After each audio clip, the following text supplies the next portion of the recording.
I was going through my phone this morning and I found these reels and I decided, you know what, I'm gonna share them. There was a few different series that I made a while back that I ended up just deciding not to post. One of them was called Marriage Advice from a Divorced Guy, and the other one was just a series of parenting advice videos. Now, over the years, I've read a lot of books on parenting. It's something that I'm really passionate about. I'm very purposeful in the way that I parent, and I just wanted to share some of the things that I've learned with other parents out there.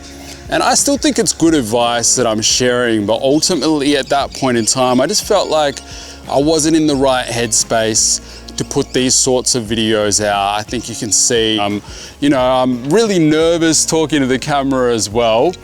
And I think in the future, I still would like to put out some videos like this. I think realistically, I need to be a bit more seasoned as a parent. I have put out a few videos like this, like the 5 love languages of children, and I still really stand by those. But I feel like I'm still learning and growing and making mistakes as a parent, and then, learning from those mistakes and switching up my parenting style. But I'm gonna start off with sharing some of the parenting videos that I made that never quite made the cut. As adults, we can often have a hard time dealing with our own big emotions. So imagine what it's like for a child who can't yet properly contextualize why they feel that way. They just do.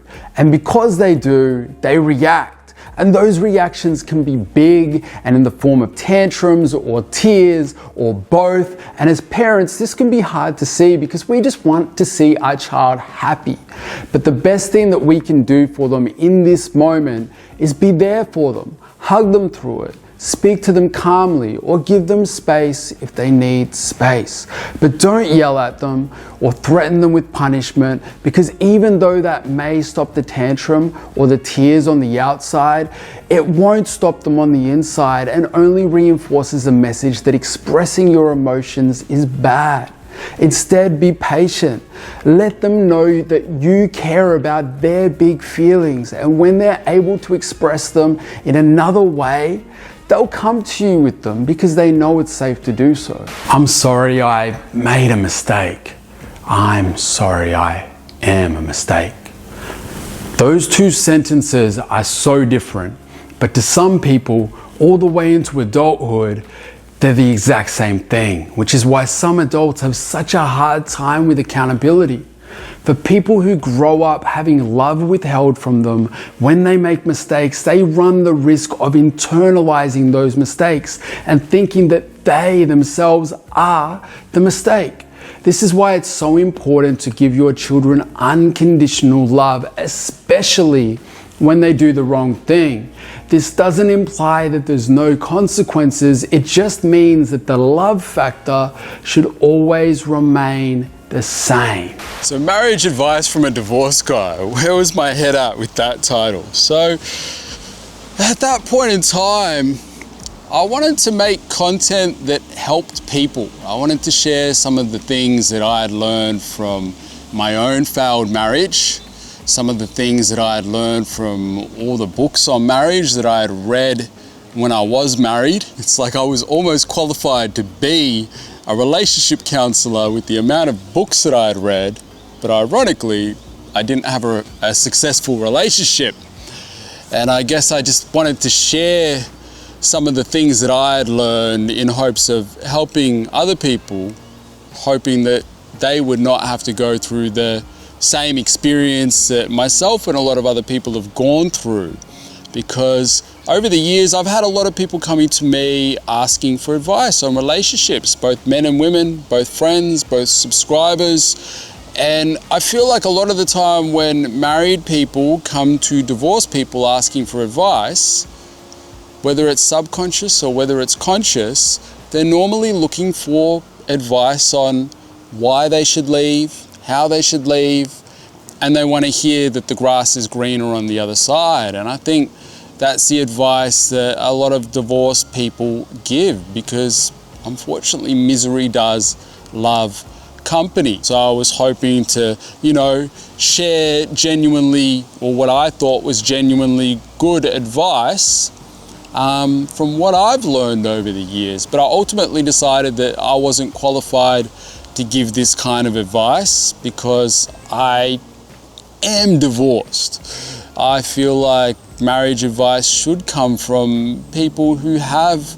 made it work, and not the young, cool married couples, but the older couples, the ones who have actually made it work. Maybe the stuff that they're saying doesn't sound as cool as the young married couples, but they've actually gotten through it. So I ultimately decided that this series wouldn't get uploaded, even though I made a bunch of videos. But today I just decided I would share them. I still think it's relatively good advice, but if you're listening to it, take it with a grain of salt and bear in mind that it is coming from a divorced person. Here's another piece of advice from a divorced guy. Make time to kiss one another. It's scientifically proven that when we kiss, our bodies release oxytocin, which is the love drug. So when we kiss somebody regularly, even when we're not in the mood, it strengthens your bond with one another. So don't underestimate the importance of kissing your partner goodbye before they leave and making time to make out. It's also important to make out at times when you're not trying to initiate sex, so that kissing and sex don't become synonymous with one another. When you kiss outside of the bedroom, you'll find that you have more intimacy when you are inside the bedroom. And if you don't believe me, give it a try anyway. You'll thank me later. Let me know if you co-sign in the comments. Don't go to bed angry. Now, I know you've all heard this one before, but some of you may just need to hear it again. Now, obviously, there's gonna be some exceptions to this rule. Some conflicts are just too big to resolve in a night. But for the most part, if you've had a fight about something that you know isn't make or break for your relationship, don't go to bed making your partner feel like it was a make or break moment. Even if the issue can't be resolved before bed, still hug it out. Let them know that despite this conflict, that you still love them and your love isn't conditional in that moment.